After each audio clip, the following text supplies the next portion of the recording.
there, Modsnap fans. It's DJ Dogbone here, and I'm here with Thunder Horse. They're a band that are going to be playing here at the Limelight tonight, and it's a super fantastic opportunity to talk to these folks. They are legends here in the music industry here in San Antonio. First of all, Bishop, I want to talk to you a little bit about some of your musical past. The music you're doing now is considered sludge, is that right? And it's kind of a doom and sludge influenced Texas metal. But your influences, your musical past, what kind of music did you start out playing, and how did it lead to what you're doing now? Gee, I've run the gauntlet as far as bands go. So I started off many years ago doing like a horn funk band, and then kind of transitioned into one man like industrial noise band, and the industrial thing just kind of stunk, and I got away from it for a minute, went into rock and roll, then went back to industrial because I loved it so much and stayed with that for decades. And now I'm just I don't look as good in vinyl underwear as I used to, so I'm playing a little bit more like sludgy doomy stuff. Only the right lighting. Yeah. And so how did this band come to be? You want to explain a little bit about how Thunder Horse came to be? Yeah, I took a long hiatus from rock and roll for a while and wasn't doing any bands at all, but I continued writing. And I got to the point where I just had I thought I had a pretty good, collection of music. So I asked Todd, I was like, hey man, I need an outside perspective. Maybe you can help me out with some solos because I'm a terrible guitar player. Maybe you could do some stuff for me. And he got a hold of it and listened to it, and I was kind of digging on what we were doing, and we started writing back and forth, and the next thing you know, we had an album's worth of material. So Todd, he brought you in. What's your specialty, and what have you contributed to the band so far? Well, when Steven sent me the original riffs, they were really good. And at that point, I was like, hey, instead of just kind of jamming on it, maybe we could write these songs and make it happen, you know what I mean? For like a project. And then it turned into a band. But, I've always been kind of the lead guitar player. And I'm a few years older than Steven, quite a bit older than Steven. And he's pretty old, so that makes me real old.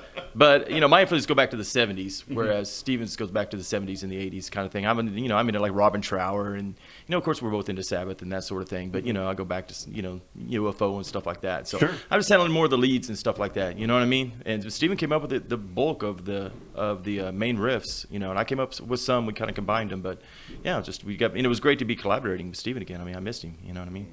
Well, gave us an excuse to hang out.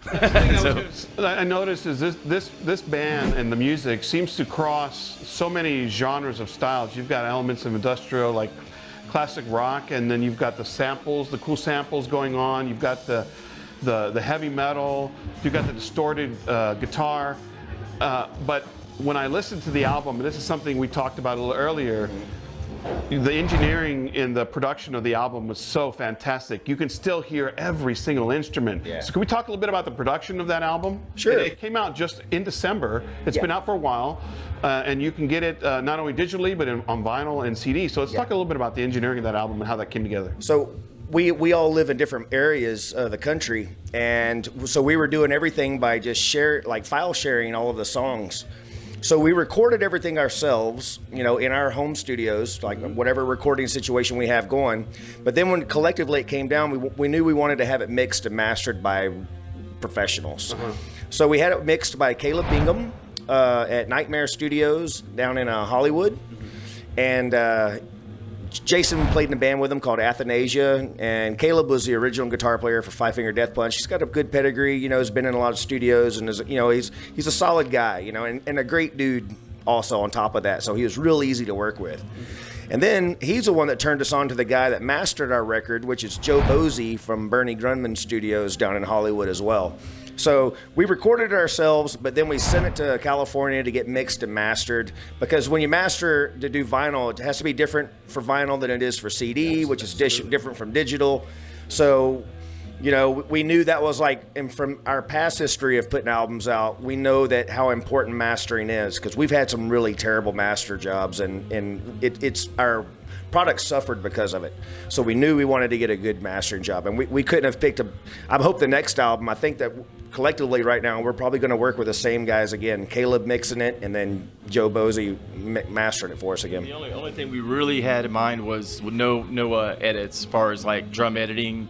We recorded live drums, and it was that was it. You know, if he made a mistake, it was either stayed on there or he retracted. You know what I mean? So we just kind of, you know, there was no tricky Pro Tool stuff and, you know, all that stuff. So it sounds like a band, like you're, you know, like a live room, just like the real band, but with, you know, good production. And you had, and you guys took chances for some of those song lengths. I mean, you have a track that's almost 10 minutes long, another one that's like almost 9 minutes long. Yeah. Why do songs so long that will definitely maybe not get the radio play that something that's maybe like 4 minutes long? I think when we're doing this, we you know, we're not having any formulas or any limitations. It's basically like, if you know, I want something to sound like Pink Floyd, then maybe we'll do some quadrasound samples and stuff like that. If you know, and we don't have any of that stuff in mind. We just kind of do it, and if it comes out, and then it kind of shows our true influences.